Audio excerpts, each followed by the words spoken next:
The state of Tennessee will investigate the Giant Education Nonprofit Act Incorporated, following an episode in which the Iowa City-based organization refused to release exam scores to hundreds of high school students, a spokesman for the state controller's office said Tuesday. The students were administered exams that had been given 2 weeks earlier to other students, though no cheating has been alleged. John Dunn, spokesman for Tennessee Controller Justin Wilson's office, said Wilson had agreed to conduct a probe as requested by Randy McNally, the Speaker of the State Senate and Tennessee's Lieutenant Governor. Among the things McNally asked to be investigated are ACT's nonprofit status and how much it pays its leaders.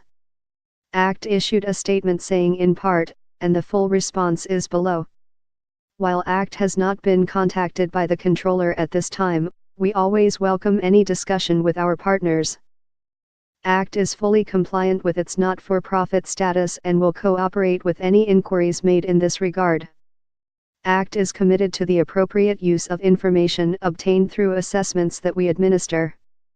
The episode involves ACT's refusal to release test scores to more than 400 students, most of them at Bearden High School in Knoxville, because the school accepted ACT test materials dated October 3 and administered them to students on October 17 instead.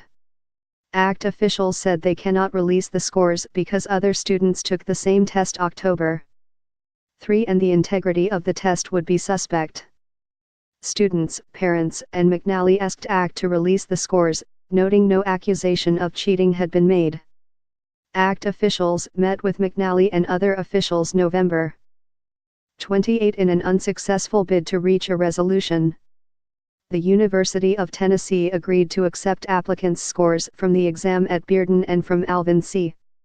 York Institute in Jamestown, Tennessee, the other school where some student schools were withheld, and ACT said it is working with schools to mitigate problems.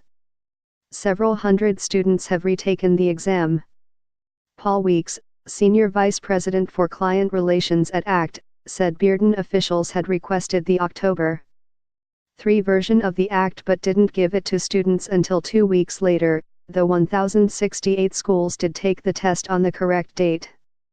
Sarah Gast, spokeswoman for the Tennessee Department of Education, acknowledged in an email that Bearden had inadvertently left their test date as the default of October 3 in the ACT electronic ordering system.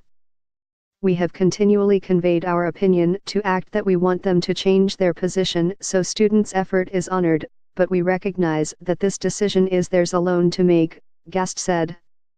But McNally has been insistent that ACT should release the scores and allow colleges and universities to decide whether they will use them or not in the admissions process.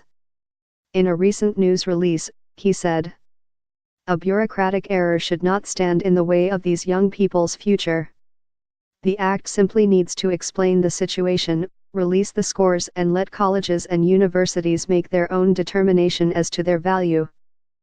Their refusal to release the scores has turned the college admissions process into a hostage situation.